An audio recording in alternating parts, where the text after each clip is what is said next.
13h04, Marine Le Pen votera une motion de censure si le pouvoir d'achat des Français est amputé.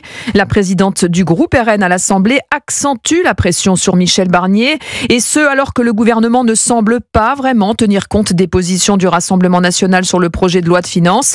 Alexandre Chauveau, Marine Le Pen franchit cette fois un nouveau cap dans la menace.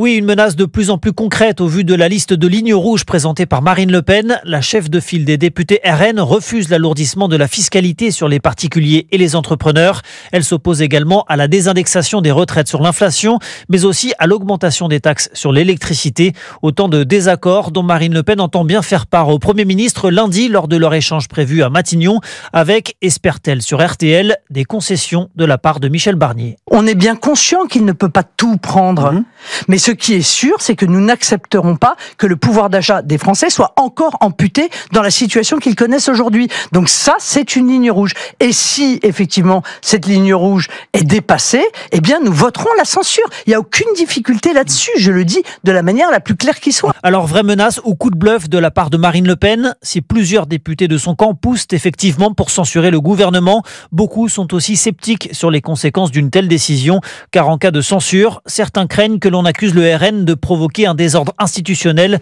alors même que le parti est en quête de respectabilité. Alexandre Chauveau du service politique d'Europe 1.